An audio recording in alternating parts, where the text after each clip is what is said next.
Hey guys, what's going on? It's Scott from phasingplayer.com here. Hope everyone's doing well in this March 2021. I'm actually doing pretty good, not doing too bad. My wife got vaccinated, some buddies of mine have been vaccinated, and I'm feeling optimistic. I'm feeling like there's a light at the end of this tunnel, this COVID tunnel. And, it kind of got me thinking. It got me feeling like I'm into tabletop sim. I've actually been into Tabletop Simulator for a long time. I don't know when it came out, like 2014, something like that, 2013. But I was an early adopter, right? I've been playing Tabletop Sim for years at this point. So when like everyone got on board with Tabletop Sim due to COVID, I was kind of excited about it because now suddenly everyone was like willing to play Tabletop Simulator. And so I am someone who was like super comfortable in front of a computer, super comfy on a computer. And so I've been really into Tabletop Sim, but a full year of only playing board games on Tabletop Simulator. I still like the system, but boy, am I looking forward to playing games in person. Like I'm sure many people are. I'm sure people watching are also super enthused about playing board games in person if they're not already. So I figure, I want to talk about some games. I've been thinking about games that I want to play. And so I've got a bunch of games kind of around me here. My area here is kind of cramped, and so I've got games like stacked up. And for now, normally they're on a shelf, but right now I have them stacked up because I want to talk about some of the games that I'm looking forward to playing, hopefully this year, hopefully soon, once kind of COVID restrictions ease up and my buddies and I are more comfortable getting together and playing games in person. Yes, I did cut my hair. I cut my hair about 2 months ago, maybe. Just felt like I was in need of a change, in need of an appearance change. And so I cut all my hair and I grew a mustache, and that's the life I'm living right now. If I put on a hat and kind of hike up some shorts, I get this real dad energy going on. I'm not a father right now, but it's something I'm living right now. I got, like I said, like the title says, 10-ish games. I think there are actually, I think maybe like 11 games here, but I'm lumping some of them together. And I have a couple of honorable mentions as well. I will say all of the games that I'm going to be talking about here are games that are available now, I'm sorry, they're out now. They've been released at this point. Not necessarily available. If you've watched this channel for an appreciable amount of time, you'll know I like my out-of-print stuff. I like my old stuff. And so some of these you might have to go dig on eBay or Board Game Geek's Marketplace or wherever else to find these. Some are available though. Some you can just go to the manufacturer's website or to a miniature market or card house, whatever, and buy them. I'll try to note, roughly if they're available right now and if they're not, maybe what it'll cost you. But I know some of these are getting reprints too. So without further ado, why don't we start off with the two exceptions to the rule that I just provided, that these games are out and available. I'll have two honorable mentions to games I'm looking forward to playing in person with buddies once we're vaccinated and able to get together, which is hopefully soon. And these two games are not out yet, but they are out soon. They're either on their way right now to people that have purchased it or will soon be on their way. And I'm hoping by the time I'm vaccinated, I'm like toward the bottom of the barrel in terms of who gets vaccinated. Hopefully within the next couple of months though, both these games will be available. And so the first one that I have here in my honorable mentions is going to be PAX Viking. PAX Viking right here. This box art pulled off of Board Game Geek. This is from Ion Game Design. Yoon Monker is the designer, and I'm looking over here. It looks like I'm looking at the box. I'm looking at the monitor that I have it up on, but it kind of works. If I got a box, just hold it up right. That's a big box. So PAX Viking. Here's my copy of PAX Viking. I'm holding it very still. It is a PAX game, which I've featured on the channel before. And what I like about this one, from the bit I've played on Tabletop Sim, I've only played once. I'll put my arms down. Stupid gimmick. The only play that I had of it was pretty good. It was almost all new players. We were taught the game and we played a full game of it. And I think it took us like 2 hours to teach and play for the first time, which is pretty remarkable for a PAX game. And it felt way more tactical than other PAX games. by which I mean you have direct control over your units in this game. It's not like a PAX Premier where the units on the map are like sort of third parties and every player can influence those units in some way. In PAX Viking, the units you have are your units. And you want to, attack someone, you can just move them into where opponent pieces are, and scare them away. And so it's a much more tactical PAX game. It is easier to learn. It took like 15 minutes maybe to learn the game, and I'm looking forward to getting a copy in my hands and playing it with some buddies. I think it's an interesting entry into the PAX series, and something that I think maybe a lot of people would be into that maybe weren't before. The PAX series is notable for being pretty dense, and I think this is maybe going to be a good entry point for a lot of people into that sort of world. And so that's soon. I think this game is shipping now or very soon from China. I'm not sure. It's confusing. The messaging is a little confusing. It's either on the boat right now, on its way to its various ports of delivery, or it is about to be, it's like loaded onto the ship and about to leave. I don't know, but hopefully in the next month or two, maybe March, April, people will have this game, including myself. So that's one. And then the other sort of exception to my rule here, is Cryptic Explorers, which is from Tempest Tome Games. And this is not a game that would normally be in my wheelhouse, by which I mean it's a one versus many game. You have one person playing a goddess of death, and they are trying to thwart the other players. It's up to 4 players total. They're attempting to thwart the other players who are cryptonauts, who are trying to steal knowledge of death from the goddess. And so it plays out. There are like different maps and a bunch of different cryptonauts that the players can play as with different abilities and ways to, upgrade them as they're playing. The goddess player summons monsters. It's on a gridded map, so it's like tactical. If you've played something like Descent or Imperial Assault, Star Wars Imperial Assault, it's not that dissimilar from something like that, okay? Normally, that's not really a kind of game I like, but as you might be able to guess from the little picture I have here, Cryptic Explorers is a like black metal cult-looking game, and that aesthetic appeals to me a lot. And the game is fun too. It's difficult for the cryptonauts. It's easy for them to die, and there's some interesting sort of tactical decisions to be making. I know there's a campaign mode as well that is in the game that I have not played. I've played this game a handful of times on Tabletop Simulator, and there are a variety of kind of ways to play it. There are 1 versus 1 modes you can play. There's a lot of stuff in this box, and I've talked to the dudes that have made it, a decent amount, and they're cool guys. They're really enthusiastic about the game. It's kind of a cool story too. The game was on Kickstarter originally in 2015, I think, 2014, 2015. And it was like a big box with a billion miniatures, and the price point was like $150 from first-time designers. Didn't really get a lot of enthusiasm. People were skeptical about the price, and maybe the way it was presented wasn't the best. So it failed to fund, and they came back and said, okay, we've learned a bunch. We've kind of retooled the game a little to get rid of the miniatures, bring the cost down, and tweak some things. And we're back on Kickstarter. This was like, I think 6 or 8 months later. We're back on Kickstarter, and it failed to fund. Again, it's two failures to fund the game, which I'm sure was super depressing. I'm sure that was a big downer.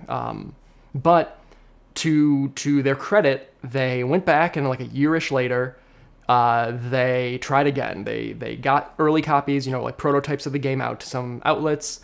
They got information out there for people to check out so people could see how the game plays, hear from people about how the game plays. They took it to some conventions, and it ended up doing really well. It ended up getting a bunch of money, a bunch of stretch goals, that whole thing. And the game is now coming out. It's going to be shipping pretty soon. It's currently in manufacturing. I think their aim to ship is like 2 or 3 months from now. I was just talking to Maher the other day. But it's a very cool game. I'm excited. It's an independent game. It's their first game, and it's got a really cool aesthetic and a really cool way to play too. So, Cryptic Explorers. Oops, there we go. Cryptic Explorers, and Pax Viking. Those are the two asterisk games on this list. Games I don't own yet, games that are not out yet, but ones I'm looking forward to playing in the next few months. So, with that being said, why don't we go ahead and transition from, and now I've attempted to organize this list. Now this is when I say list like this, that's not fair. This is not the first game I'm mentioning is the one I'm least enthusiastic about playing, and the last one is the most enthusiastic. It's not in order in that way. But I've tried to arrange the way I'm bringing these out. I'm trying to link these games. So pardon my probably bad segues for some of these. It isn't some black metal band. It is not. Cryptic Explorers is not a black metal band, but it takes a lot of like dungeon synth influence. And there's an album for the game to listen to while you're playing, and it's available. I think they link to it on their website, tempesttome.com, I think is their website. But there is music for the game. It's got a really cool aesthetic. Those are also, at least Cryptic Explorers is something I'll probably be playing on the channel as well. So look forward to that. But in the meantime, see if I forgot what I set my cameras here. One game that I'm looking forward to playing, let's call this the first official game on this list, because I have it, is... Oops, that's not the one I took a guess. The first game I'm going to be looking at here... where can I set it? I'll set this over... I'll set it over here for right now. If I need more room, I'll move the keyboard. So, kind of sticking with that aesthetic, the aesthetic of Cryptic Explorers, is a game that I've mentioned on this channel before. It's been out for some time. And it actually might be getting a reprint this year. Last I heard, it is getting a reprint this year. And this is actually two games. I'm lumping these together. And those would be Cave Evil from the Emperors of Eternal Evil. A handful of different designers had their hands in these games. But we have a Cave Evil, and we have its sorta sequel, sorta spin-off, sort of expansion pack, War Cults, Cave Evil War Cults. So these two games have been around for a while. They're pretty notorious, I think. And they are neat games that I played a little bit before the pandemic hit. That is, I've played Cave Evil anyway. I've never played War Cults, but I am very familiar with it, and I'm really looking forward to playing it. A Cave Evil reprint, yeah. Nate Hayden, one of the main designers of these games, has said that the goal is to reprint this sucker right here, Cave Evil, in 2021. And so I'm hoping that's true, because I would love more people to be able to get their hands on this. This, I think you can still buy from cave-evil.com. It's like $100, but there's a ton of content in here. I have these both as sort of one thing, because there's a lot of content in these boxes.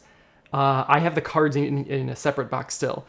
Everything I couldn't fit in all these boxes, so I've sort of mixed them together to some degree. But if you're not familiar with Cave Evil, it is a war game. It is a war game, a very kind of old school feeling war game that plays out on this, what is initially anyway, a blank map.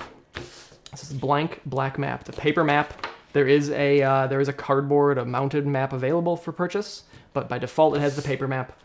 And each player controls a necromancer. And this is for the core Cave Evil. It's a little different in War Cults. But in the core Cave Evil, you got a necromancer and a bunch of like squads that necromancer can create. And what you're going to be doing is sort of filling out this map with all of these chits, I guess, these cardboard cutouts that will like create tunnels on the map for players to traverse. Because all this black area here is rock. It's cave. You can't pass through here. But you'll have like your own little area at the start, and as the game goes on, you can like excavate new areas and travel around different points of the map to fight the other necromancers, fight the other players. As a game, it's actually super focused on player elimination. In my experiences playing this, most of the time the game ended when all the other players were killed and there was only one left standing. But that isn't the only way the game can end. After a certain amount of time, an eternal evil is going to emerge from this pit, and it will kind of add a victory condition to the game. So if this statue shows up, the statue can show up, which has these like lasers it fires out of its eyes. And when you bathe it in blood that you get from killing monsters and enemies, you can use those lasers to shoot at your opponents. And so it ends up being this like super weapon in the middle of the board now that you're going to try to eliminate the other players with. There are also some, like the pit itself can open up, and then someone needs to have their necromancer jump into the pit to win the game. So you're trying to now stop everyone from getting into the middle to win. It's a really rad game. It is really wild too. It doesn't really play the same each time because you'll get a bunch of different cards, a bunch of different monsters that come out, different abilities. All the necromancers have their own special abilities. And the card art is very cool too.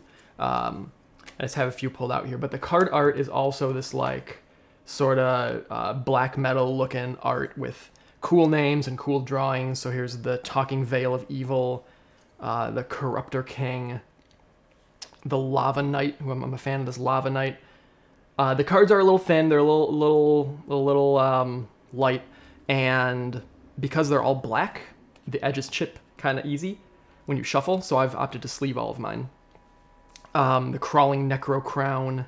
So everyone here, the Necrobe, they all have stats around the monster, and when you fight, you're going to be using these stats to roll dice and add the stats to your die results. And it's pretty cool. If you like your Ameritrashy games, there's a Realm Ripper. If you like your Ameritrashy games with a lot of fighting, a lot of direct conflict, a lot of unpredictability, and a really cool, pretty well-established aesthetic, Cave Evil is a game for you. Cave Evil is very cool. There's a Necro Machine, Rotting Plerus, I think that says. I'm not sure. It's all got that kind of classic metal text too that can be at times hard to read, but it all adds to it. And so I'm looking forward to getting this game out again with my buddies when we can. And I'm looking forward to getting its expansion or sequel out, War Cults, as well. War Cults is a whole different beast with a giant campaign and like experience points that you can transfer, and you build up like giant hierarchies of armies with a warlord at the top, and the warlord commands some dudes below him, and then those guys command people as well, and monsters. The maps in War Cults are also much more elaborate. They're not blank like this. If you have been on the fence about getting War Cults because you feel like it's a sort of a rung below the original hasn't been available for a while, but War Cults is available. If you felt like you want to wait for the original and you don't want to get what you might think is a lesser game, take a look at War Cults again. War Cults has more content in it than the original Cave Evil. It is a massive, wild game. And so these are both things that'll probably appear on the channel as well. I expect down the line both Cave Evil games will be seen here as playthroughs, as live playthroughs with some buddies. So keep an eye out for that. There are some playthroughs online as well already of it. Again, Cave Evil's been around for a while. So Cave Evil is absolutely a game that I'm looking at soon. And again, it's getting a reprint pretty soon. I think the MSRP for Cave Evil originally was like 80 or 90 bucks. Right now on the aftermarket, it sells for like 200 or 300. So if you can wait, which if you've waited this long, you can continue to wait. Wait for a reprint of this. It's coming soon. At least last I heard it was coming soon. Or if you don't want to wait for anything, go buy War Cults. War Cults is cool. It comes in this like flip open booklet here. Again, my pieces are all mixed around, so War Cults comes with more than this. It's got like a 100-page rulebook. War Cults has a massive, massive rulebook. It sort of like establishes a system that future Cave Evil games can use. So there's a lot of stuff in here that I'm sure will get reapplied to future games in the series. It's also got a bunch of different maps. There are like, yeah, just lots of different maps for War Cults, which is cool. I'm really trying to sell you on War Cults here, I guess. It's got, maps with like different objectives with pre-printed sort of openings on them. I think it comes with 4, maybe 3. But yeah, Cave Evil and Cave Evil War Cults. Looking forward to playing these soon. So, from the same, from at least from one of the same designers. Stick these under the table for right now while I'm going through them. From one of the same designers. If a game does not have black metal art, it's barely a game. I agree, John. More games need black metal art. But one game that doesn't have black metal art, in fact, 2 games. I'm lumping these all together a little bit because it's the same designer. I'm trying to have some diversity, but I like Nate Hayden and I like the games he puts out. I've played Sea Evil on the channel before, and there's another game in that same magazine series that I'm looking forward to. That's Psycho Raiders. I've not played it yet. This is a box that I made for the game, a VHS box. I thought it fit the like horror movie aesthetic of the game. This is not official. This is something I made. I slapped a sticker, a barcode sticker, and an indexing number. But Psycho Raiders. It is also a like strong guys versus weak guys sort of game. Not everything for the game is in here. Some of it is in a bigger box like the map. But it's got like a bunch of different dudes. Like it's almost RPG like. If you've seen my Sea Evil playthrough, this is very similar to Sea Evil. But it's got like a bunch of dudes, a bunch of bad dudes. Here's Fluke and Spud and Torch. These are a bunch of bad guys. Bo. And they're gonna be trying to kill a bunch of basically camp counselors. Randy and Ginger and Dawn. And so you have a group of teenagers who are trying to escape this map while these Psycho Raiders are trying to kill them. And there are a bunch of neutral characters that come into play, like Joey, who drives a cool hot rod, or a farmer on the farm that you're playing on. There's a sheriff that comes into play. Here's a drunk guy named Drunky. So all these dudes are controlled by individual players. So you have bad dudes on a team versus kind of the teenagers or the young adults on a team. And it's, from what I understand, much like Sea Evil, it's a very unbalanced game. The bad guys are almost certainly going to win. But it's a simulation, right? It's trying to simulate like a horror movie, like a slasher movie, or Friday the 13th, or Prowler, or whatever. And so, of course, the villains are much stronger. And I like Sea Evil. I really like slasher movies. And so this is a game that I am looking forward to getting out.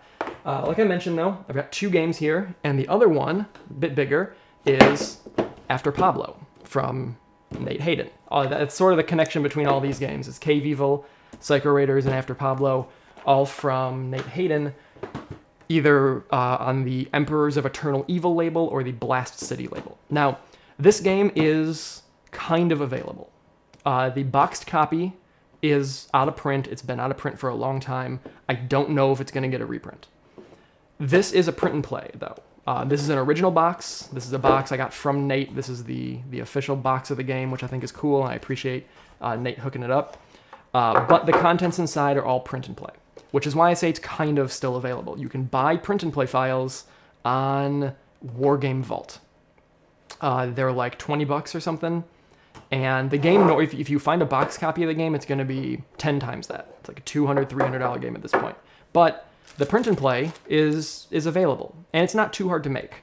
It's mostly cards. I recommend, if you do buy the print and play for this, have them make the cards for you. There's an option on Wargame Vault where they will ship you cards for extra money.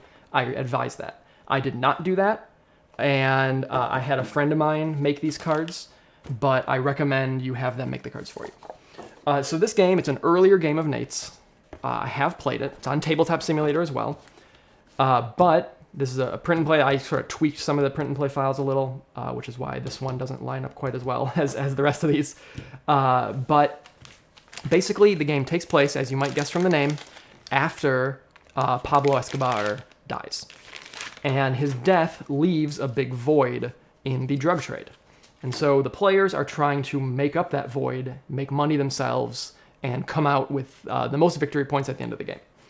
It's got kind of a neat card system where the cards all get laid out. I'm just going to kind of throw them all down here right now. They'll all get laid out in these different regions. You have America, Mexico, and Colombia. And the cards are all going to get laid out over here. And then you're also going to have like the deck of cards over here with the deck face up. It's important that it's face up. And as you're doing stuff, the players have, little wood pieces, little cubes, little pawns, and they use the pawns to sort of travel around to the different areas, to Mexico or Colombia. They will add influence to those areas to show how much influence they have in the region, and whoever has the most will be placing their cards, their personal cards, out over here to show that they are in command of those spots. So if the yellow player has the most cubes here, they're in command of Mexico. In this case, the red player would be in command of Colombia. And being in command of these areas gives you some benefits. You can buy cocaine more cheaply out here. You get some extra points if you're leading Mexico. And to get drugs out of Colombia, out of the country, and smuggle them into America, you have to do this thing where you need to collect types of transportation, and then you might have to take the risk and flip cards over to the back side. It's kind of a weird system where the front side of the card is what you can see, and the rear of the card, the back of the card is what's hidden. It's like the reverse of most games, right? Because each card has a little number in the corner where when you flip it over, when you're trying to transport stuff from south of the border into the United States, you might have a risk of running into the authorities and getting caught. And so what you're going to have to do is flip over these cards to see if the cops catch you or if there are no cops in your escape and you get free. A game before Cryptic Explorer is Tommy. I just mentioned Pax Viking. That's it. I mentioned Pax Viking and Cryptic Explorers as games that are not out yet that I'm looking forward to playing soon because they're going to be arriving soon. So yeah, it's the system where you're trying to match a bunch of these symbols to another part of the game that I don't have laid out right now. And if you can't, what you do is you got to kind of press your luck a little bit. And it's kind of a fun press your luck system. If you note, I don't know if you can see this, but on the bottom of this card, there's a 1 out of 2, right? And so every card has, these you can see are identical. It's the same guy. It's got the same brown logo on the upper right. And so this 1 out of 2 means there are 2 cards, and one of them is going to be bad news. And so you're going to take this risk. You're going to look at the odds here and say, well, of these cards, of this stack of cards, there's a 1 in 2 chance that this is going to be either good for me or bad for me. But if I'm trying to smuggle stuff over, I'm going to have to take that risk because I didn't plan well enough in advance. And so you're going to flip this over and, oh, no, it's a cop. That means you didn't get the drugs over like you wanted. And so you pressed your luck and it didn't turn out well. But that also adds a card counting mechanic to the game where if this guy has come up already and it was a cop, this next one is free. There's no cop on the back of this one. I'm sure I'm not explaining this well. It's been a little bit since I played it, which is why I'm looking forward to playing it again. It's a cool game. It is very unlike Nate's other games, which I appreciate. It's way more of a Euro game almost. There's not as much take that. There's not as much nonsense that comes up. There's a little less randomness. This card flip is kind of the only random part of the game, and it's pretty cool. It's a cool game. It's on Tabletop Simulator. I've played it once, and I really want to play it again. This is also a game that'll probably end up on the channel at some point. And when it is, I'll explain how it works much better. But after Pablo, again, you can pick up the print and play for, I think, $20-ish with cards, 20 or $30 with cards. I recommend doing it with cards. Because these cards, the backs are all black, which means they're going to be hell on your printer. And they need to be lined up and cut properly, because there are 2 backs, but it's important that this specific card has this specific back, and the other card like this has the other back. So if you get this game on Wargame Vault, have them send you the cards too. So that's after Pablo. I guess I don't think there's an actual reprint coming, but I'm not sure. And that's it for the Nate Hayden games that I'll be talking about. I know I've hit the Nate Hayden stuff pretty hard. I like him a lot. I have an interview with him as well on the channel if you haven't seen it. It is a beast of like a 4-hour sit down I had with Nate. Go and give that a listen if you're not familiar with the dude. Over 4 hours, we talk about all of his games. This plays 1 to 4 players. I've never played it with 2. I've only played with 4. I could see it being best at 3 and 4. But yeah. So, After Pablo is about smuggling drugs. And another game that I'm looking forward to bringing to the channel that's sort of been on the channel already. It's kind of been on the channel before. Not played. And it has drugs in it in the form of space drugs. And I'm talking about Dune. The old school Avalon Hill, reprinted by Gale Force 9 Dune. I like Dune a lot. Dune is a really cool game. When I say it's been on the channel kind of before, I did a video just sort of being goofy about why I like it, and I did a how to make a print and play of the game. The print and play files are not available anymore because they were used for this retail copy. Dune is really neat. It's a 5 or 6 player game. I'm not sure I could see enjoying this game at less than 5 players.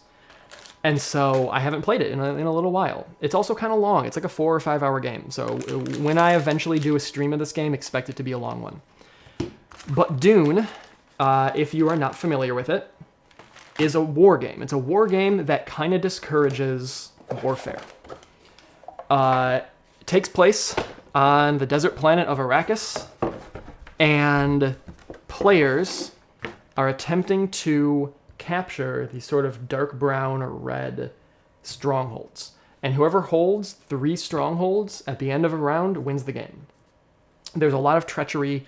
There's a lot of actually hard, solid alliances. You can ally with people in this game, and you share bonuses. But there's also soft alliances where you might agree to work with somebody, maybe sort of tenuous terms, but the game is all about like backstabbing and trying to position yourself in a spot to win while not having to fight. This is a war game. There's a bunch of, you got like a bunch of units that you position around the map, and the battle system is really interesting because it like discourages combat. It uses these kind of funny battle wheels, and you'll dial in how many troops you're fighting with over on the side, up on the top here, and the winner of the battle is the person that has units left, but the winner still loses the units they committed. So if you have 10 guys in combat and you commit 7 of them and you win, you'll lose 7 units. So the loser loses all of their units. Doesn't matter what they committed. The winner loses whatever they committed. So it's like this sort of this like game of chicken almost of, I'm fighting here in Tuk Siege, and I have a bunch of guys on it, and you have a bunch of guys on it, and it's an important battle. I can see my opponent has 10 guys. I have 8. Like, what should I commit here? Because I want to stay here. So I can't really commit all 8 because I'm going to lose them. But if I don't commit all of my guys, then, will I lose anyway? I want to, you got to run this line. And you have leaders as well, that you might see have numbers on here, that will also add to your unit strength. So it's not just units, it's also what leader will your opponent use. And then on top of that, there's like a rock, paper, scissors card system where if you have leaders, you'll play weapons and defenses with them. And the weapons and defenses are really easy. You have poison weapons and projectile weapons. And then you have poison defense and projectile defense. If you are attacked with poison and you don't have a poison defense, your leader dies. But if you have a poison defense, your leader doesn't die. And so you're sort of pushing your luck a little bit, trying to kind of goad your opponent into committing too much or not enough. It's a really interesting battle system because the fact that you lose the guys you commit means you don't really want to fight. Getting your units back is really slow. They go to these Tleilaxu tanks, and they're very slow to revive. So it's a really interesting game where everyone is like on this razor's edge, and you're trying to push and pull your power and your influence around the map without overcommitting things. But your opponents are doing the same thing. And then everyone has a special power. Everyone's got like a fancy ability where Maybe they revive people more easily, or maybe they can see what cards you're going to use in battle, or maybe their guys fight more powerfully than your guys. So they have 2 dudes here, but they each fight at 2 strength, and so they can commit 4 guys with just their 2. It creates this really great system where everyone has some knowledge that no one else has, and there's actually very little randomness in this game. Or I should not randomness, maybe. There is not much randomness, but what I meant to say is there's very little unknown somehow split around the table. You have this auction in the game where you take these cards, and they all get dealt face down during the auction. And then players have to bid on these cards one at a time without knowing what it is. So I'm bidding on this card. How much do I want to put on this? Do I want to put 1 spice or 3 spice or 5 spice? Or do I want to pass it over because it's going to be a bad card? I don't know. I have no idea. Unless I'm the Atreides, because the Atreides gets to secretly look at this card and see, ooh, this is a poison defense. I know that. And so you can barter for information from players, because all the secret info in this game is known by somebody. There's a storm that blows around the map, and it will destroy things in its path. You don't know where the storm is going to go unless you are the person that can look at the storm card. And so it's got this really interesting diplomacy system where everyone has a little bit of info that you might want. This version came with miniatures. If you bought it from like Barnes & Noble or pre-ordered it, this is the storm, which I painted up. Does this? So I gotta ask. It's hard to make this look like a storm. Does this look like just like a mountain range? Every time I look at this, I feel like this is just a mountain range. But I tried to make it look like a storm. It's maybe hard to see. There's like some dark blue in there, meant to look like clouds. And then there's sandworms. It's Dune, so there are sandworms that pop up and eat things in different areas of the map. So they might pop up here and chomp on whoever's in that spot. It's a really exciting game, and I know everyone in my group doesn't like it as much as me, but I'm a big fan, and so expect Dune soon. Now, how much does Dune cost? Dune is actually a pretty cheap game. It's not dirt cheap Dune, but it is cheap Dune. It's like $50, I think. You can find used copies for even less. For many years, this game was like $200, $150. And it's great that it's been put out in an okay printing. Like, the art is really nice. The board is actually really thin. The cards are kind of thin. But for like $40, $50, you can't complain for a game that's been out of print for so long. There's also an expansion that I have not ever played with, but I do have it. I do have the expansion. It adds some new factions. You're hoping for mushroom eaters. Mushroom eaters might show up at some point. The reason it's not on my games I'm really looking forward to playing right now list is Mushroom Eaters was actually the last game I played with my group before we all went into quarantine. So Mushroom Eaters, it occupies this space in my head right now where I'm happy with where Mushroom Eaters lives in my head, because it's like this is the last thing I played before we all broke, you know. But Mushroom Eaters will show up at some point as well. Not right now, not super soon, but Mushroom Eaters is a game, I'd like to show all of Nate Hayden's games here.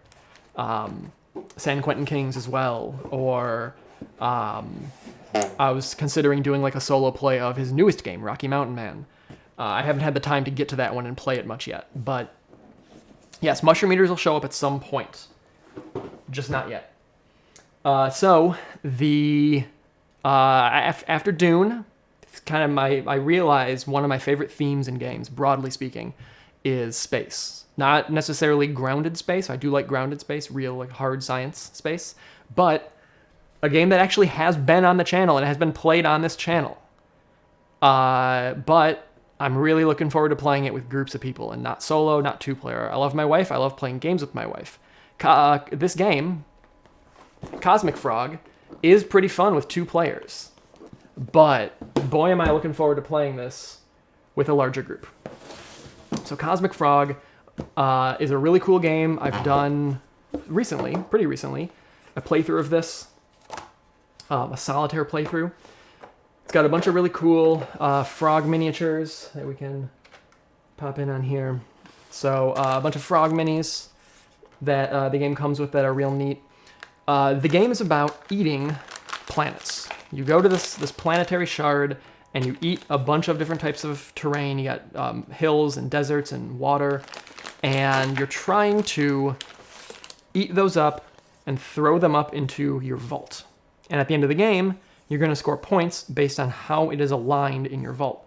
And Cosmic Frog is really cool because it's got this nice mix of tactical, exciting, unpredictable action where you're rolling a bunch of dice. And incidentally, the numbers on this dice remind me a lot of the Dune, like the classic Dune font. But you're rolling dice in combat, and you're fighting each other, and you're knocking each other around, and it's pretty wild and chaotic. But there is this long-term planning part of the game where you're laying out all of your stuff in your vault, because at the end of the game, depending on how it's laid out and what types of things are laid out and which way, you get more points. So it's a cool mix of chaotic combat and long-term point-scoring planning. And it has oomph. Absolutely has oomph. And so I'm looking forward to spending some oomph with my buddies in the near future. I'm not going to bust this one out completely because I have done a playthrough already. It's got a cool neoprene mat in it. It's part of the game. There's this like little cheat sheet I made for solitaire play that I actually put up on Board Game Geek, the files, just recently. So check that out if you're interested. You can pick up Cosmic Frog right now. I think it is still available for purchase. It's like $60. It's like 60 or $70 from the manufacturer, from Devious Weasel Games, Jim Felly over at Devious Weasel. I will have other games as well coming to the channel from Jim Felly. I've been playing a little Shadows of Malice lately, kind of getting my hands around it, my head around it rather, my hands on it. And so that might come to the channel at some point, but that's pretty fun as a solo game, so that doesn't really fit on this list. Another game in this sort of nebula theme, I have a drink of water, I'm talking a lot, is a classic, a bona fide classic. And that is one of my favorite games of all time. The game that I credit to getting me really into board games. I played this a ton in college. I've played this quite a bit as well since I've gotten in the hobby. But there's a specific version of the game that I'm really excited about playing. I've picked it up during the quarantine. I've been interested in getting this specific copy of the game, this version of the game, for a long time. And getting a complete copy I thought was going to be way harder than it was. But I stumbled on some lucky auctions. I pixel peeped for what I thought were expansion parts, and I turned out I was right. I'm talking about Cosmic Encounter, the Eon release, the original Eon release of Cosmic Encounter. Now, this is the third version they put out in a bigger box with a different cover. I want this box. I like the original box, but it's very thin. It's like half the size. And there's a ton of stuff packed in here with all the expansions. So, Cosmic is a game, if you're unfamiliar with it, it's from 1977, and it is put out by, incidentally, the same people that made Dune. And it is a game where each person is playing a different alien species vying for supremacy over the galaxy. And you're doing that by establishing what the game calls foreign colonies in other people's home systems. Whoever gets to 5 foreign colonies first through either guile or brute force wins the game. And this has been reprinted a number of times by different companies. Mayfair did one, Avalon Hill did one. The most recent one is Fantasy Flight, which is, I think, still in print. But this is the original. This is from Eon Products. And there are some differences in the game. It is largely the same game, but there are some differences in this version of Cosmic Encounter that I am really looking forward to digging into. This has all 9 expansions in it, and all 9 expansions with a little asterisk. It's missing a couple pieces, but for the most part, it's complete. The game sort of lives on the fact that it's got a lot of different alien powers that all have unique abilities that all break the game in some way, that give you some sort of special power. I believe this game is usually credited with inventing, like, asymmetric player abilities, which is kind of crazy. Like, that seems like such a staple of so many board games at this point, but apparently in 1977, Cosmic Encounter is what created it. The original version has really cool, and something I like about this version is it's got this really cool like sort of 70s, like almost pulp art. Here's an amoeba. It's a sort of an amoeba thing drawn on there surrounding the Earth. Here's antimatter. It's sort of abstract. And then it's also got some funny art. Like here's the aristocrat. This is just a dude with like a frilly little neck. I can't think of what those are called, but there's like aristocratic wear. He's got a little gem in his hand, a little pink sash on. Here's the assassin. That's like a sort of a scorpion mixed with a dragonfly. The assessor, as you can see here, the assessor is assessing the value of these buildings, I guess. It's got a lot of cool art. I like this art a whole lot. Even some of the goofier stuff, like the bully. The humanoids in this game are kind of consistently goofy looking. Here's the butler. And something this version has that the most recent Fantasy Flight version doesn't have. Some people are happy it doesn't have it. I have played this version actually on Tabletop Sim with this stuff. I kind of do like it.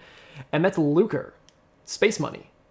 And you can spend the space money on a handful of different things. Now, the rules as written, space money isn't very interesting, but there are some fan tweaks to lucre that I kind of like.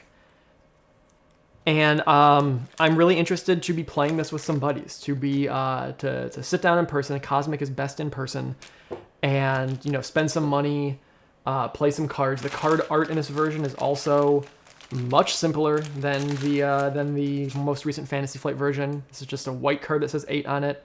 It's got a little space back, which is kind of neat. Very straightforward, and I like that. It's got flares. Flares were not originally part of Cosmic Encounter. For those familiar with this game, which I assume a lot of people are, flares are a big part of Cosmic Encounter. They weren't even in the game originally. It was the 4th expansion that added flares. And so, yeah, I'm looking forward to playing this version in person with some buds. This also will probably end up on the channel at some point. I gotta pull out my favorite aliens though real quick. My favorite from this version, and something that I like in this version that is not in in the modern version of the game. They are in the Mayfair. Here's also this dude, the extortionist. Like something's really wrong with this dude's face. It's kind of charming in some ways, but I appreciate it. So one of them that I really like is the Force. And the Force, as it says under here, has the power to be with. A little cheeky Star Wars nod. But what the Force gets to do is just change the rules of the game. You can call on the Force to help you. You can say, when you are called upon by another player, they can say, hey, Force, I need you. Help me, Force-E1 Kenobi. You're my only hope. The Force gets to help you, but as the rules specify here, you don't get to choose how the Force helps you. They have to help you in some way, and they do it by tweaking how some rules of the games work. They can alter random events. They choose which cards get taken by people. They can expand upon powers that are getting played. So maybe you play a card that zaps, that cancels someone's card. Well, if you called upon the Force for help, they could say, well, that card also will make the other player discard their hand to use it, or something, So it's a wild thing. They just make up this card is different in some way that I just decide right now, which is part of the fun thing about Cosmic, is having just weird stuff happen. And there's some really weird things in this. Hertz is another cool one that uses lucre. Hertz, this funny little man, has a marketplace. They take cards and they lay their cards out, and people can buy them for lucre. So they can just look at this marketplace of cards and buy cards off this dude, which is kind of neat. There's another one, the last one I'll mention here, which is the Witch. And the Witch gets to curse people. She is able to apply curses to other players. And the curses also are just made up. You just make up some nonsense, and that's how you curse. The limitation is you can only curse each category of game mechanic once until they've all been done. So it has a list here. Each spell can only affect one of the following operations: alien powers, token selection, token placement, cone placement, flares, etc. But you can just curse someone to be like, hey, you all of your attack cards are worth -10. And for the next 2 turns, all of their attack cards play as -10. Just weird, like, meta stuff that this game adds. And then there's also the Zilch, which obviously I printed this out because he normally doesn't have a card. The Zilch is a way to add an extra player to the game without adding more components. And they get to look at everyone's stuff. And they win the game by predicting which player is going to win. And if they're right, if that player wins, the Zilch actually wins instead. So the Zilch, like, walks around the table looking at everyone's hands, wheedling like a winner. Very much my kind of game. Very much looking forward to playing some weird old school Cosmic Encounter.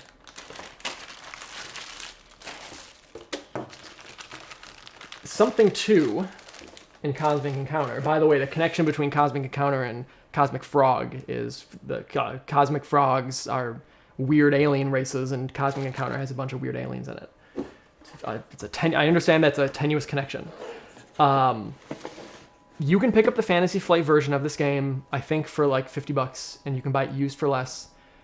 You can actually find old copies without the expansions for around the same price sometimes. Expansions, you can get lucky with sets that have expansions in it for people that are just like, hey, I have this old game, I want to get rid of it. That's how I found this. It was a dude that said I was clearing out his garage, had this game he wanted to get rid of. The pictures were really bad. I was pixel peeping, and I thought I saw some flare cards. I was right, so it had expansions in it. You can probably, if you're really patient, you can find copies of this old version with expansions for between like $30 and $60, depending on which expansions. Some of the expansions, if you're really hunting them down and just looking for the specific releases, some expansions are like $100 on their own. But if you find someone who doesn't know what they have or is just trying to offload stuff, if you're patient, you can find this. It took me a few years, but I eventually found a full set for less than like $80, which I was very happy with. So something that is in Cosmic, as I mentioned, with like the Force power and the Witch, and there's a bit of like, with the Hertz trying to negotiate and buy stuff. There's negotiation in Cosmic. There's also negotiation cards. And so a game that I'm looking forward to bringing to the channel and playing in person before too long is Twilight Imperium. Twilight Imperium. But I'm not talking about Twilight Imperium 4th edition. I'm also not talking about Twilight Imperium 3rd edition. I'm also not talking about Twilight Imperium 1st edition because I don't have the 1st edition, but I do have the 2nd edition of Twilight Imperium. So why the 2nd edition of Twilight Imperium? I think TI, Twilight Imperium 3rd edition, that I've played a fair amount, it's a decent game. It's an alright game. But there are some things I don't like about it. 3rd edition feels really, what's the best way to put this? Like, athematic. Like, it feels a little too abstracted from the theme. If you're not familiar with Twilight Imperium, it is a 4X game. It's expand, exploit, exterminate, and explore. I understand they start with E's, but the genre is 4X. And you're trying to get victory points. You're trying to do stuff. This is for not this edition. You're trying to like fight, 2 other players' ships in the same turn, and you'll get a victory point for it. Go take over a couple planets, and you'll get a victory point for it. Spend influence, and you'll get a victory point for it. And you're trying to hit a goal of like 12 or 13 or 14 victory points. That is Twilight Imperium 3rd and 4th edition. I don't like that. I don't like that victory point system because the theme of the game is you're trying to become the new like head of the Galactic Senate, essentially. You're trying to be the most influential. You're trying to be the most supreme ruler of the galaxy. And why is spending 5 resources at the end of a turn advancing me towards galactic supremacy? Why do I get victory points? Why do I win the game? Because I went and I killed one player's cruisers and another player's cruisers in the same turn. Why does that lead to my galactic supremacy? And it's like the sort of thing where you can take over a few planets and get a point for it and then lose those planets, but you still have the point. I always felt like that was a little too out there for me to really immerse myself in Twilight Imperium. Then I found out that the early editions of the game don't do that. The early editions of the game are way more combat focused. I don't even have all these ships punched out yet. The copy I bought did not come with the official one, so I made my own. But this is how you win the game in the old school Twilight Imperiums. Everyone starts here, and you need to get to the end of this sheet, and then you win the game. And these are all related to supremacy, to having planets, to having powerful technology, to controlling a lot of resources, a lot of money. And you need to continually advance in those categories to attain supremacy. So you need 5 planets, then you need 5 planets and 4 technologies. Then you need 7 planets, 4 technologies, and 25 resources. You don't spend those things, and you can't go back. So you always have to be more dominant. Something I don't like about the newer editions is someone can sneak in a victory point or two and then lose territory, and you kind of forget that they are doing well. In this old one, it's much more combat focused, much more go out and get planets focused. And I think that this, I have not played it yet, but I think that this victory system will be much more appealing to me. And I think make for maybe a snappier game too. I know it's still a long game, but something with much more action in it. It is otherwise really similar to the newer games. There are no strategy cards, if you're familiar with the game. There's like a Puerto Rico style strategy card like system. Someone plays a card, gets a bonus. Other players can also get a version of that bonus. And that's also the order you take your turn. Not so in this, you take your entire turn, and the next player takes their entire turn, then the next player takes their entire turn, and so on. There are still action cards and political cards in the game. There are 8 races. This is with the expansion. There are 8 races. No new ones. It's the same from the newer editions. Your Mentak and your Isseril and your Sol. If you're familiar with Twilight Imperium, you'll probably be relatively familiar with how this plays, except those few pretty major differences. No victory points, no strategy cards. It's more of a war game. And so at some point, I'd like to do a big marathon playthrough of this on the channel. Twilight Imperium 2nd Edition, the game that everyone's itching for. I would like to play. You can find copies of that used for probably, depending on where you're looking, $40, $50. The old Twilight Imperiums don't hold too much value. So, didn't mean to switch to that one. And to switch there. All right, what's up, guys? Okay, so I think that is the end of my space. Yes, that's the end of my space stuff. The next game that I'm really looking forward to playing with buddies post-COVID-19 also has to do with a galactic senate. And maybe not galactic, maybe just a senate. Maybe, in fact, it only has anything to do with senators. And it's a game that I have really fallen in love with. It's taken me, oh my goodness, it is. I've taken to this game so powerfully. I've only played it once on Tabletop Sim, but I think this game would shine in person. I have said on this channel before, I'm a big fan of John Company from Cole Worley. There's a John Company 2nd edition coming. It's not coming to Kickstarter at the end of this month. It won't be in people's hands until late this year, maybe next year. So I'm not talking about John Company. What I'm talking about is the game that John Company was inspired by. And that is Republic of Rome. Now, Republic of Rome is a game that I'd always heard is too big, too grand, it's too loose, it's too random, it's too weird, and it's just not playable. Too much chrome. And so I ended up, playing John Company and being like, yeah, John Company's cool. I can really get into it. And everyone was like, yeah, John Company is like a playable version of Republic of Rome. And so I always had this feeling like Republic of Rome was just a bunch of nonsense that I would never want to play. But you get like an itch sometimes, like in the back of your head. You're like, I feel like maybe I should take a look. Maybe I should try it out. And I have a buddy, a friend of mine, who is currently getting a PhD in like Greco-Roman history. And he is someone who is, saying, hey, I was asking him about Rome and about, like if I wanted to know more, what books could I read? And he gave me some recommendations. And he also recommended the History of Rome podcast and just all this stuff. Like, it's like, I gotta try Republic of Rome. I feel like I gotta try it. I ended up getting a deal on this Valley Games version of Republic of Rome.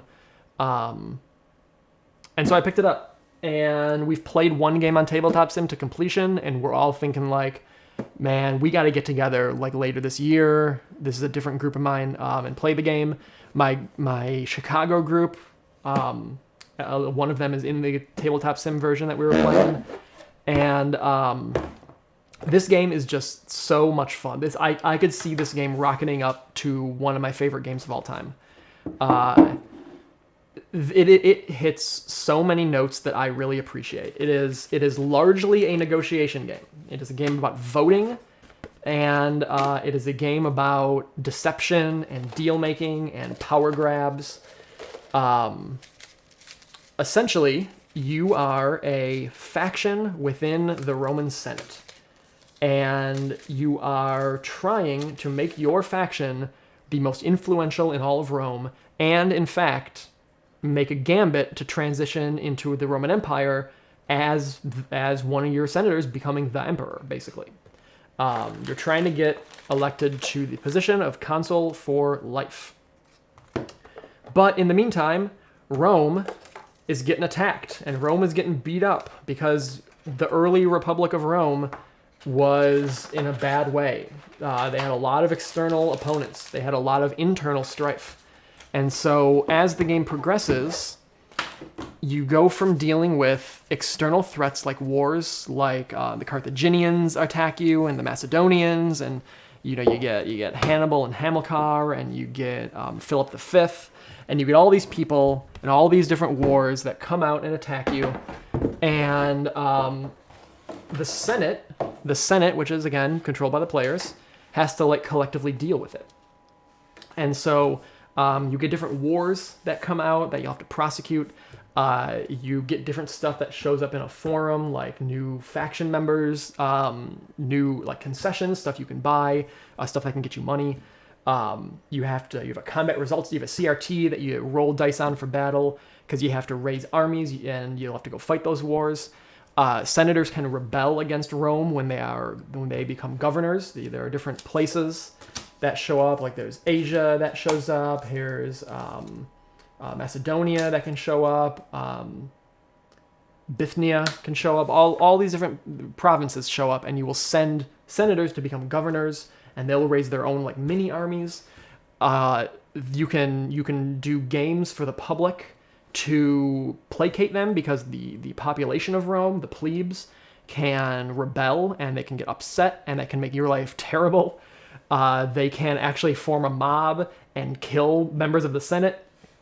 This game has so much going on, but it's actually relatively easy to play, in all honesty. It's decently easy to play because it is mostly procedural. The stuff that happens in Republic of Rome is you're following a procedure. You're saying, okay, first we'll draw a mortality chit to see if someone dies. Then we will all collect money. And then we will, go to the forum and try to persuade people to join us. And then we will have one person give a State of the Republic speech. And then we're going to go to the meat of the game. The meat of this game is the Senate phase. You will get together in the Roman Senate and you will debate issues and you will bring things to the floor to vote upon. This game is largely voting.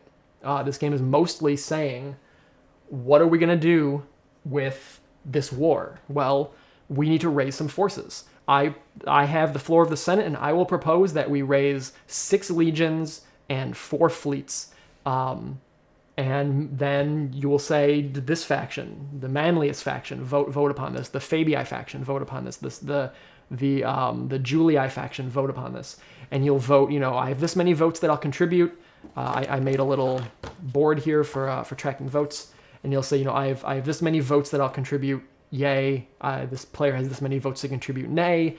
And a majority accepts it. And so because there can only be one winner, I should also say that this game either ends with one winner or everyone loses. Unlike John Company, you will not get to a point where the company falls and you score points. If Rome falls, if Rome fails, everyone loses. So that really ends up drawing this really interesting line where you're trying to, as you pull for power and personal power, trying to wheedle in, like, because you can create like omnibuses, right, for voting on. You can say, I want to do all these things, and maybe the players can agree to 90% of what you're saying, but that 10% is like, I hate that 10% because it is benefiting the person proposing the law, and that's it. But we need to pass this because if you shoot a law down, or if you shoot something getting voted on, you can't bring that same thing back to the floor this turn. You can bring a modified version of it, but if I say I want to send 10 legions, to deal with the First Punic War, and that gets voted down, you have to change that to propose it again. And maybe you're proposing the exact thing that needs to get passed, plus a little extra in there. And so it's like you're trying to walk up to that edge of Rome failing, get as close as you can while grabbing power. But if you step over that line, everyone loses. And it creates so much intrigue and so much fun negotiation. If you like a game that has a lot of table talk, a lot of chrome, a lot of like the Cato the Elder historically would never have worked with the Flamininus family, and so if the two are together, they lose influence. They each like lose stuff. Just like little historical bits, all sorts of different cards that can come out. This game is a hoot. It is so much fun. And it's admittedly not for everyone. Your group has to understand there is nonsense in this game. Sometimes your guys just die. Sometimes a storm will come out on this random events table that kills all of your fleets. And you have to be okay with that. You can't get mad at the game for that. You have to just take it all in stride. Immerse yourself in the game. Wear a toga. Drink some wine. I can't wait until I can have my buddies over to wear togas and drink wine. And there will probably be a stream of this game at some point. As you can tell, I'm very enthusiastic about it. The board is nice looking. It's kind of funny. This board is basically a player aid and organization. You could probably play this game without this board because it's just like, this is where you're going to put wars. Here's info about the combat results table. Here's, how much money the state has. But you can like approximate a lot of this stuff, I think, without the board. I would not do that. I would certainly play with the board. I just think it's funny. I think you can make a card version of this game that would play exactly the same. Whew, all right, I need water after that. I'm sorry, I got very enthusiastic about the Republic of Rome. We're actually starting a second tabletop sim game next week. We just finished one last night. We lost that instance where I said the fleets got sunk from a storm at sea. That's what happened. We were dealing with Philip V and the Second and Third Macedonian Wars. It was not going well, but we were starting to come out on the other side. And then a big storm sunk our ships. And you need ships in order to engage in wars. And so the storm sunk our ships. And we're like, it was funny because we had a little bit of money. Rome had a little bit of money in its coffers. And we were thinking like, if only some people had contributed a little bit more money to Rome this turn instead of pocketing it, we maybe would have been able to build a couple more fleets and engage in these wars. So then at the end, you're like, you were being really selfish with this. I could see like you were trying to sneak ahead, but that's the game. The game is like, Rome is in dire straits. How can I help it enough while also getting myself ahead? And in this instance, people didn't help Rome quite enough. You want to walk that edge because this is not a cooperative game. There can only be one winner. But because everyone can lose, you do have to work together, which is something I do like about this over something like John Company. I still love John Company. Don't get me wrong. I think maybe this has taken the shine off it a little bit. I realize I like that fail state. I like the idea that everyone can lose. Because in John Company, if someone is making a push for, getting a bunch of money or trying to retire, to like fail the company so that they can retire, for sure, either that player will succeed or the game will continue. There's no like someone pushes it too hard and everyone fails. Something I like about Republic of Rome is that if someone's getting too greedy and is pushing it too hard, they might just end up with, they're facing the mud too. So it's a really nice balance. So let me go ahead and set this over here. Sam, it's good to see you also. I've not played Archipelagio. I never remember how to Anyway, another ancient game that I'm interested in, that's the connection I'm making here, is something that I have never played. I bought this game very shortly before quarantine. I think I bought it in like February of last year, something like that. I got it in a trade. I got it in a trade in like February. And that's another game that has some push and pull, some tenuous alliances, some, you know, you got to be careful with how much you're helping the people next to you because they are still ultimately your enemy. And that is Pericles. I've wanted to play Mark Herman's Pericles for a long time, and I finally got my hands on a copy, and then no one could come over to play it. So it's been sitting. I do know it has solitaire bots, but games with like a lot of player interaction like that, a lot of like treachery and diplomacy, I really like to play in person. And so Pericles is one that I'm hoping to get to play sometime this summer. I don't really know a lot about how it plays, but it also has a cool map. And actually, the map doesn't look that dissimilar to Republic of Rome, now that I think about it. I haven't opened this in a little while. But Pericles has 4 players in the game, and they're each on a faction of 2. So it's like 2v2. It's a 2v2 game where what is it? It's the Spartans, right? Spartan factions and the Athenian factions. These 2 teams, you kind of alternate in phases here, where you've got, it's a long board. Struggling to lift it up too. I clipped my fingernails recently. All right, let's see if I can fit this here. So this is upside down, I think. Yeah, definitely upside down. You get the idea. So this is a game where you have you sort of alternate these phases. You alternate phases where you have the Athenians fighting against the Spartans. So the 2 Athens players are going to be teamed up against the Spartan players. But then you have a phase where the Athens players fight each other and the Spartan players fight each other. And so it's this like, you have to work with your enemy for a bit, but you don't want them to get too much. You still want to win. You want to make sure you win your team phases. But you don't want your ally to get too much because you're going to be conflicting with them in just a minute. And I think that's really fascinating. It's card driven. It's got a bunch of cards, and it comes with its own little card decks. And so I am really looking forward to being able to bust this out with some friends, sit down, have a good time, and I think something I love in games. No time for games. I see you. I'm always happy to hear of people that like similar games like this. I like it when games have tenuous friendships. I really like it when stuff is like, we're working together right now, and we're going to work together up until the point where it doesn't benefit one of us. Dune has that, though in Dune you can have allied wins.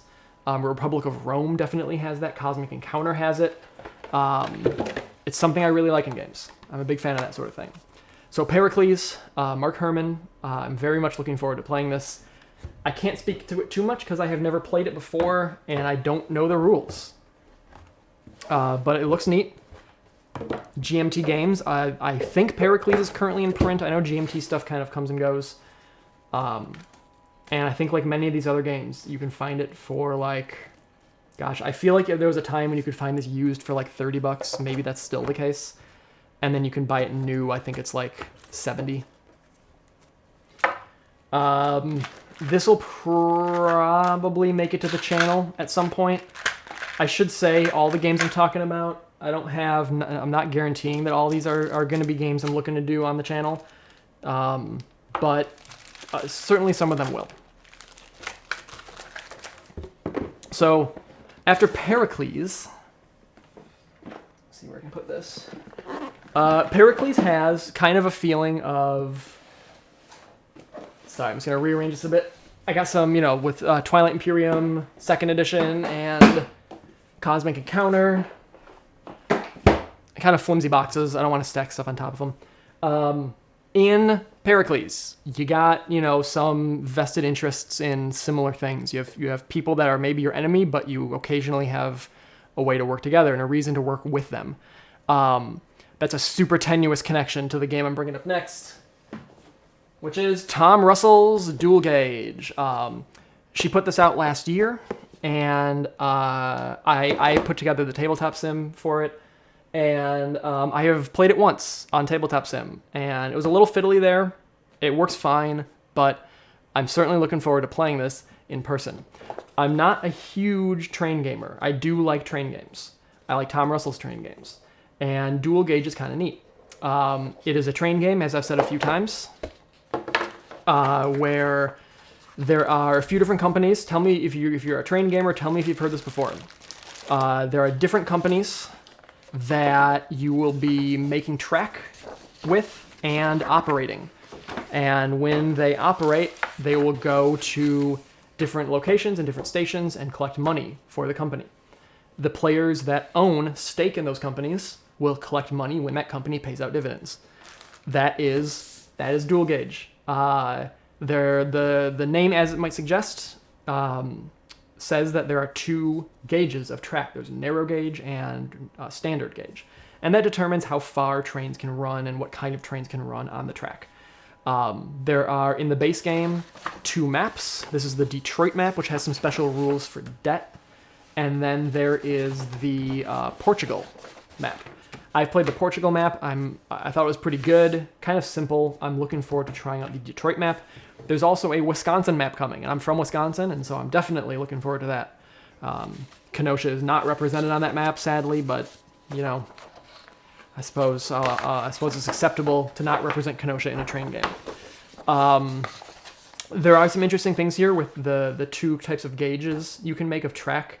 One is cheaper, one is more efficient, but it is it's a cool game. It's a cool game I haven't played enough to really talk about. I will tell you, not everything I talk about today is going to be as passionate as my Republic of Rome talk. Republic of Rome is very fresh in my mind right now, and all I'm really thinking about is playing it more. But Dual Gauge, I'm also excited to play more of. Only played the one. I like Tom's games. She makes real neat games, and I always look forward to them. Even if they don't always jive with me, I always like giving them a shot. Tom, once, before making games, she made movies. A handful of them. I haven't seen any of them. At one point, she gave me a link, and it didn't work, and Amazon said they had a copy of it, and it turns out they didn't. So I, unfortunately, have never seen Tom's movies, but Tom's not the only one in games that likes movies, because Splotter Spellin, at one point, liked movies. This is Khan from Splotters. Khan stars, scripts, and screens. And this is a maybe somewhat more obscure Splotter title. I like Splotter. We've done streams of Food Chain Magnate, Antiquity. I've done videos on Great Zimbabwe and Indonesia, Roads and Boats. But one you don't hear of too often, Khan. The little bit I've played it might suggest to me that considering the quality of the game and considering the price at which you can buy it, which is like less than $30, which is crazy for a Splotter game. I think on eBay you can go buy one right now for like $25 US shipped. Khan is a really interesting game. I did not expect it to be that interesting. I did not expect Khan to be a game that I liked. I bought it because it was cheap, and I sometimes get into dumb collector mindsets. But I've played it with 2. I've ran through it a few times solo, and I think it actually has some really interesting systems in it. Also, I'm going to say right off the bat, it's got great art. This is something. People talk about Roads and Boats as having funky art, but this art is something else. It's charming. It is charming in like a 90s underground zine sort of way. I don't hate the art. If they ever reprint it, I expect the art would change. But in the meantime, you can buy it now with this art for like, $30, $25-$30. So what the heck is Cannes? Cannes it's an annual film festival, and Splotter was making a game, from what I understand, about making games. They were making a game about making games. And people were like, people never got to see that. Splotter was like, we don't think people are going to want to play a game about making games. So they instead changed it to making movies.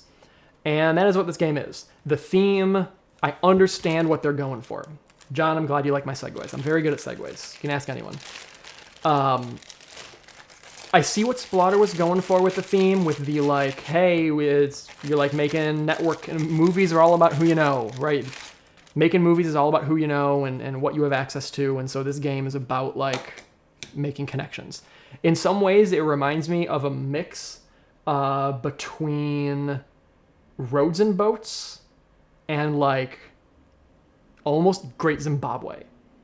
Yes, Tom Russell came out within the last couple of months. And yes, so she and her are Tom's pronouns. The game is about making connections, right? And so each player has a little board here that's listed Monday, Tuesday, Wednesday, Thursday, Friday. That's this flavor. Really, what these boards are just places to put resources that you collect. This is a resource conversion game, kind of like Roads and Boats. It's sort of like in some ways, like a lighter version of Roads and Boats with some almost Great Zimbabwe-esque like blocking to some sort of. I can see a lineage. I can see a lineage from this to Great Zimbabwe, but maybe tenuous, but I think it's there. So what you're doing in this game starts with the center of the board. It's going to look better how I had it before. It's going to start with the center of the board up here. And it will have players drawing up a few of these tiles, 3 of these tiles, and they'll look at them. And then they will place a number of them connecting to this network.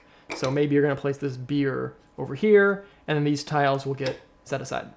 Then each player has a few of these sticks, the same size that were in Roads and Boats. Another connection, the same size as sticks that are in Tom Russell's Table Battles. So there's another connection, movies and the stick size. The player can then, I'm actually going to use a darker color so you guys can see it a little better, will then add network connections with this. So you have to start either in con or I should say every player starts with a stick in con, but you must have a contiguous connection. So if they place that, they can then place a stick there to connect to that beer. Then, depending on how many tiles they've placed, they can also collect resources from tiles that they have. So in this case, they would collect a beer token. This would be black. We'll connect a beer token, and they'd put it here because they can have that number of slots, the net number of resources at one time. So they've collected a beer. Well, what the heck do they do with beer? Some of these tiles are going to be more advanced green tiles. You have green tiles, you've got special blue tiles, you've got yellow tiles, you got pink tiles. So you got a few different kinds, and they all do things. The yellow ones are basic resources. So this would get you 2 like it's like models, I think it is. 2 people, basically, that you can turn into actors later. The pink tiles are parties, which sort of act as big hubs where you can get a bunch of resources, and you don't need to go from tile to tile. Like if you had multiple parties, you can this is not exactly right, but you could go from basically, you could connect into the party on this end and then pop out of the party on this end without drawing these other connections in between. They're like one big tile, basically. And then these blue ones are special abilities. So you're going to want to build up your network and then turn these into other things. Again, it's resource conversion. So you're going to turn this beer. Let me see if I can find what the beer turns into. It's like beer and person, I think. No, okay, so it's a few different things. So this, you might be able to see, has a beer and a computer on the top. So if you have a beer and you've managed to get a computer, which I'm struggling to pull out of this bag right now, but I swear it exists. If you had a beer and a computer, you could turn that into a script. And what you're ultimately trying to do is make movies. And so you're going to turn, you know, the computer maybe into a computer chip, or the computer chip rather. You take the computer chip, turn that into a computer, turn the computer along with a beer into a script, and then use like the script and the something else, script and an actress to turn that into a romantic movie, When Thelma Got Mail. And so you'll turn that into a movie, and then you sell that movie at con. And there's this chart the game has that will have some tiles on it to show you the value of each kind of movie. And so when a movie comes out of a type, it decreases in value because now there's more of it. And so as you turn movies in, you get money, and then whoever has the most money at the end of the game wins. Duck Dealer. There's certainly some Duck Dealer in here too. Some weird, some sort of like interesting little connections. There's a little bit of a lot of splatter games in this, to be honest.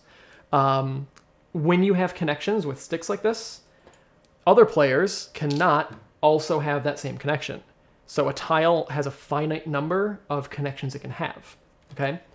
So you end up ultimately with a board that will look kind of wacky, kind of wild.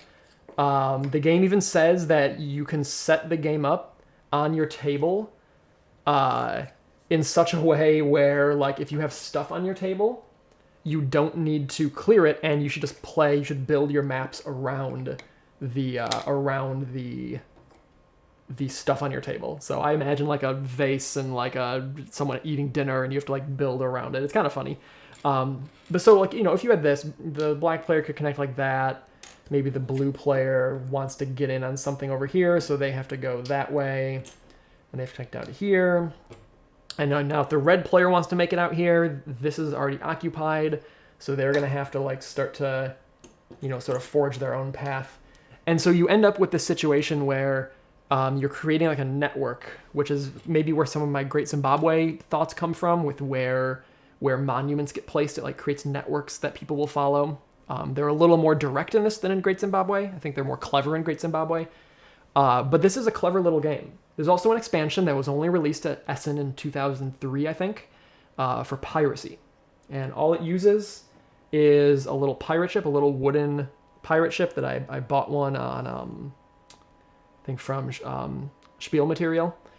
So it's just a little pirate ship, and the rules are online. This little expansion definitely increases the play of the game, I think. But essentially, yeah, you're going to make this network. You're going to build up your little resource hub. You're going to convert things into other things, and then ultimately make movies, which you will sell, and then make some money depending on the value. The game ends when, I think it's when all the tiles have been used, or a certain number of them have been used.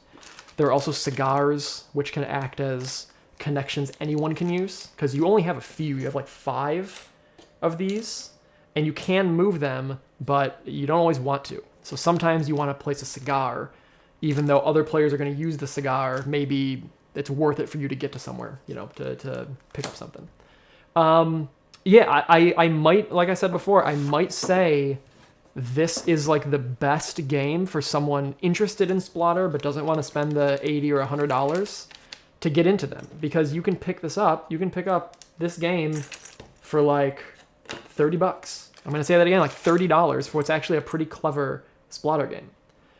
So I definitely recommend checking out Con. If you can get over the artwork, again, I think it has this like 90s zine sort of vibe to it, almost, or maybe even a little bit like MTV Liquid Television, if that speaks to anyone. MTV's Liquid Television, there's like the art of this reminds me a little bit of that. I definitely would say check Con out. It's on eBay. There are a dude that has like 30 copies on eBay or something like that. So consider it. I have not played Duck Dealer either. Murray, you mentioned Duck Dealer. I am curious about Duck Dealer. I have a copy, and I will play it at some point. I'm more interested in playing some Con than Duck Dealer. I'm actually also interested in playing, what is it, Merchant of Venus, which is what Duck Dealer is inspired by. But I've not played it. Never played that one. All right, and I got one more game I'm going to mention here.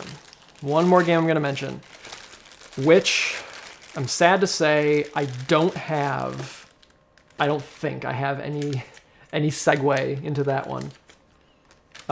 So it's just going to have to be, I'm going to say that there's a game I want to play more of, and here it is. I've actually played this game a lot on Tabletop Sim. I've also actually played it a lot in person with my wife. But I think it really shines in person. And I think it shines with a few players, maybe like 4 or 5 players. Merchant of Venus on heavy drugs. Yeah, the Splatter went through some growing pains with some of their art and presentation, didn't they?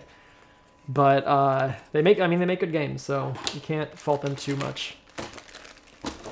Anyway, so the last game that I'm going to talk about today is an abstract game. I dropped one of these sticks down here. I'm going to have to remember to grab that. It's an abstract game. It's a game that might make it to the channel even before I can play it with groups, because I think it plays pretty well at 2, but I'm really looking forward to playing it with a larger group of people. It's got actually... here's a connection. Where Con has very questionable art, I think the art in this game is actually one of my favorites when it's laid out on a table. And that is... It's a system, though there's a specific game in that system I like and a lot of people like. And that is Zendo from Looney Labs. This is the deck of Zendo cards from the recent Kickstarter they did.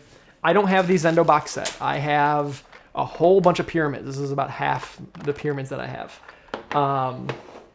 The Looney Pyramids, I think, is a very cool system. If you guys are not familiar with Looney Labs, they make Flux most famously, not a game I like, but they also produce these little plastic pyramids.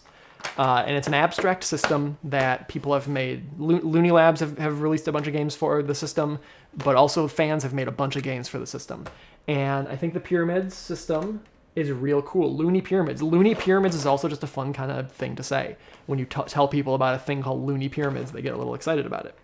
So, Looney Pyramids, just broadly speaking, for those that aren't aware, are colorful sets of pyramids that come in 3 different sizes. You've got small pieces, you've got medium pieces, you've got large pieces. They are transparent, and yeah, they come in a bunch of different colors. There are like 10 easy to get colors, and then there are some special colors, and then a few other like super rare colors. But for the most part, you only need the easy to find colors. Depends on the games you're playing. But they're these neat, like very space age looking pieces. And when you play games with Looney Pyramids, the games like inevitably end up looking like some science fiction game. Like, you know, you might have stuff pointing at other pieces, and you have yellow pieces doing different things, and it ends up with this like really abstract but kind of fascinating, in my opinion, really cool aesthetic for a game that you can do all sorts of stuff with. And people have made all kinds of things. There are like real-time strategy games people have made. There are there's an Age of Steam like spin-off for this. I can't remember what it's called, Sudoku or something like that. But it uses like, you know, some colors are towns. If you're familiar with Age of Steam, like some of these are towns, and you have to deliver, you know, similar colors to them, and you build networks with like the medium pieces. And so you have like, here's a red city with a blue good, and here's a network, and this player, maybe the yellow player, is gonna deliver this blue good one step to that town and collect money for it. Like, people come up with clever ways to use these. But my favorite use, probably my favorite use, I've not played all the Looney Pyramids games. I'm not sure anyone has. I have also not played Homeworlds yet, which I know is supposedly excellent. It's a 4X game. Yeah, 4X game like Twilight Imperium, using these little pyramids. But the kind of the all-star game, I think, for a lot of people when it comes to loony pyramids, is a little game called Zendo. Zendo is a little bit older. I think it's from like 2000. No, it's from before that. It's from like 1997 or something like that. But essentially, Zendo is a deduction game. It is a game where players will try to figure out a puzzle that one other player has created for them. And they're going to create puzzles following certain rules. And they will make the puzzle, this visual sort of puzzle, with these pyramids. You can really use any colors you want, but typically, this one is stuck in there, it happens sometimes. Canonically, green, blue, yellow, and red are the standard pieces you'll be using for Zendo. So you'll lay out a whole stash of pieces like over here, off to the side. And then you'll have the master. The master will come up with a rule. Now they can come up with a rule in their head. It can be anything they want related to these pieces. But a pretty common way to play is with a set of cards. This is actually reminding me I need to get some clips for these cards. A common way to play is using cards that have rules on them. So the master, there will be the master and then several students. And so the master will take maybe, let's say, 2 or 3 of these cards at random, and they will figure out what the rule is going to be based on these cards. So they'll look at these cards and decide, one of these. Let's say they're going to use this card, okay? And now they're secretly looking at this, and they're going to decide the puzzle that has to be solved is what rule do the structures that will get created with these pyramids, what rule does it follow? The students are trying to discover what this rule is. So you'd use clips to mark, which ones of these are right. So a structure must contain, let's say, exactly 2 blue pieces. Okay, this is an easy one. Though it is harder, these things are harder for people to guess when they don't know them than you'd think. So the master, knowing what this is, the students don't know what this is, the master will now create 2 example structures based on this rule. So they know it must have exactly 2 blue pieces to be correct. So they're going to say, all right, my first structure is going to be this. And my second structure is going to be this. Now I'll say this. Okay, so they build these 2 structures. And then they're going to take these pieces, which I have provided myself from a Othello game, a pocket Othello game. These are really good for Zendo. And they're going to mark these with these 2 stones. So now the black stone says this structure does not match the secret rule, while this white stone suggests this structure does match the secret rule. Now the master knows the rule is it must have exactly 2 blue pieces. The students don't know this. And so what the students are going to do now is build their own structures that will be reviewed by the master. And that will give them clues. They'll try to, deduce and test ideas with structure building. So they might look at this and they say, okay, well, this has a yellow piece pointing at a green piece and a blue piece. It's got a blue piece touching a green piece. It doesn't have a large piece, so this one has a large piece and it's a yes. Nothing is touching, so it's a yes. And so they're going to think, like, okay, well, maybe the rule is that it has a large piece in it. Maybe the rule is that the structure must have at least 1 large piece. So they're going to build something that says, all right, well, I'll put this, and I'll put, I don't know, they're testing one thing. So you know what, they're actually just going to say, I'm putting this 1 piece down. And then there are some other things you can do, but they might say, master, tell me, does this match your rule? And the master will look at it, ask any questions that they might have, clarifying questions about this, and they will mark it, in this instance, with a black stone.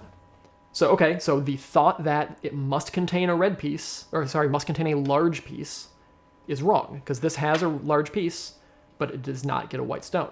Then it goes on to the next player, who will then create something. So they know it's not based on having just a large piece. Well, maybe the rule is that it must have, I don't know, must have red pieces. So they'll say, okay, I'm going to test, maybe I'll test one red piece. Or they'll say it must have pieces not touching each other. So they're going to go ahead and they're going to take the same set here. They're going to take the same set and they're going to say, okay, tell me about this one.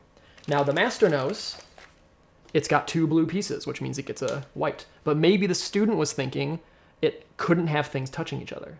These are all touching and now they're connected. At some point, the students will get chances to guess what the rule is. And if they're right, they win. If they're wrong, the master has to make something that shows them why they're wrong. And so it's this deductive reasoning game that's really interesting that creates, your head gets so knotted up trying to figure out what the heck you're looking at. But you feel really clever when you finally, you have all these structures built on the board and you're thinking like, Jesus, what could this be? What is the difference between this and this? Like, what is going on here? And then eventually it clicks, it hits you like, wait a minute. This one succeeds in this way. Maybe someone made, this, or maybe they reversed it. Maybe they said, okay, what about this with this and this? It's the same sizes but different colors, and that got a no. So you're like, okay, well, what is the difference between these two? This has 2 blue pieces, so you're gonna guess maybe, okay, it's got 2 blue pieces, and you finally figure it out, and you feel really good. It is really fun to see people struggling so hard with this stuff. And now it's worth noting the master is not the opponent of the students. The master wants to ease the students to the right answer without outright telling them. So when the master makes comparative structures, they don't want to just be super difficult to figure out. They want to be clever in how they're making their structures. And so it's a really fun game. It's a really good brain burner. It's great. Giovanni just purchased Zendo based on this. Zendo's really cool. There's a retail version of Zendo that doesn't use pyramids. It uses, well, it does, but it also uses blocks. If people are just looking to get into Zendo and that's it, you don't care about the pyramid system, the Zendo box set is really good. It comes with some cards. It comes with pieces that you need. It's all ready to play. The set I have here is based on older idea of Zendo, which is just pyramids. I like other pyramid games, and so I have a bunch of pyramids, and I play Zendo with those. But the Zendo box set is good. So, I'm happy to hear that you picked it up. Zendo is really cool. It plays good with 2 people. It plays good with 3 and 4. At some point, you get to too many, I think, and it becomes just noise. But with 2 to 5 people, I would say Zendo is a real good time. Especially if you like these abstract brain burners that you then, when eventually it gets revealed what the rule was, it's like, oh, okay, I get it now. I understand. It's a really cool game. And the pyramid system in general is really cool. All right. Whew, that was a lot. That was a lot of talking. My mouth is very dry. I've been drinking water. I hope to be able to start doing streams with multiple people. I'm getting a little burned out on solo streams, but so I haven't done any in a little while. But I'm looking to bring some more stuff to the channel. And hopefully, late spring, early summer, I'll be able to do some multiplayer streams, have people over, and we'll have a real good time. I hope you're all doing well. I hope you're all able to play the games you want to play. If not now, then soon. And if you guys have stuff you're looking forward to playing, drop a comment. I'd love to hear what other people are looking forward to, what kind of games they have or are looking to buy that they really want to play with buddies that they haven't been able to due to COVID or due to whatever other reasons. That is going to do it, though, for me. And I will see you guys in the future. Thanks for chatting. Thanks for hanging out. Take it easy. I don't have a hat to throw.